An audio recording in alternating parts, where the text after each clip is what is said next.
Hi, I'm Andrew Beach, Executive Career Coach. I help professionals communicate their value to find great new jobs faster.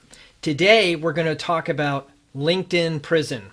I've been put in the penalty box by LinkedIn more than once in the last year.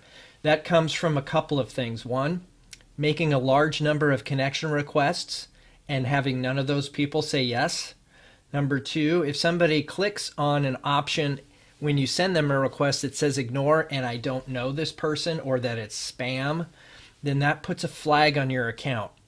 So today I'm going to show you what happens when somebody actually puts you in the penalty box.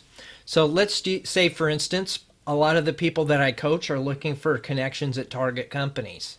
So I'm not going to do that kind of thing, but typically what you would do is you would put in a search parameter to find somebody at a specific company. In this case, I'm just going to look for second degree connections. Actually, let's do third degree connections.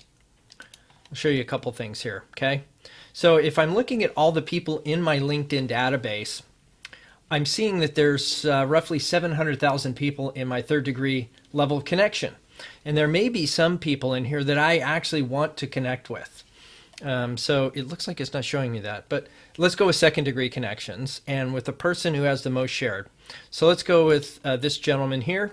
I don't actually physically know him, but if I go to click connect, you'll see what happens. This is what I'm interested in finding out.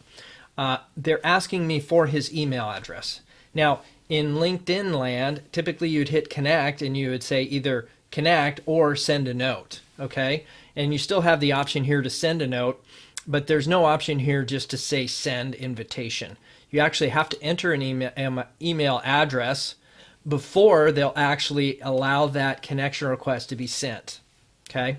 So there's three tools that I would suggest you use to find the email address of someone that you don't know that you might want to connect with, but you can't because LinkedIn has put you in the penalty box. Now, caveat, at the first of every month, LinkedIn will reset your account as long as you don't have a bunch of dated requests. So I'm going to show you how to handle that now.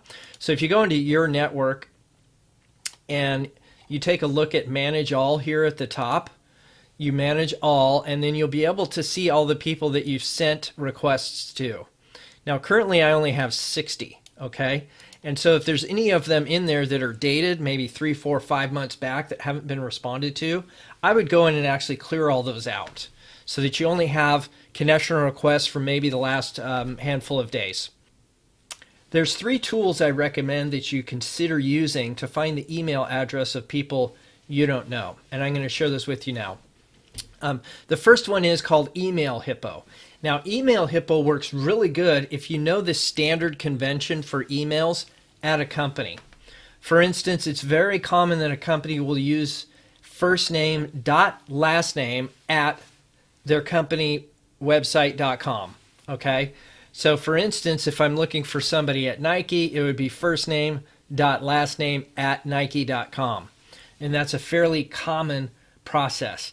Now, whatever that process is, you can typically look that up online and find it for yourself. And so I'm going to use an email that I have and have had for a long time for my former real estate business. I'm pretty sure it still works. Let's see here.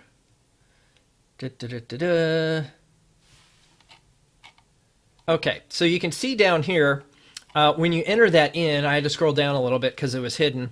What you'll see is you'll see a green checkbox, you'll see the email, and you'll see a result that says OK.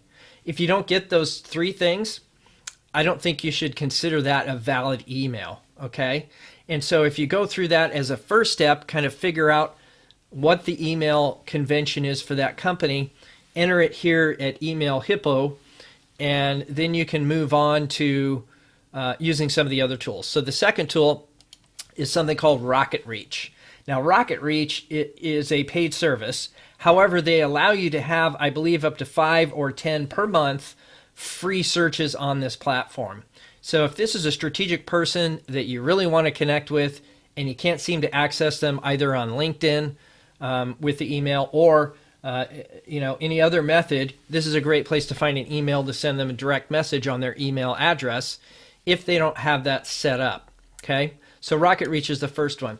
The second one is SellHack, SellHack. I'll leave all the links to these services in the description so that you can have access to them. Now, this also is a paid service, but they allow you 5 to 10 free searches per month. So between RocketReach and SellHack, I can get anywhere between 10 and 20 searches per month without having to pay anything, which works just great for me in those times during the month when I'm in LinkedIn penalty box until the next month starts up. So that's the two things that I would recommend, the three services I would recommend that you consider when you're in a LinkedIn penalty box.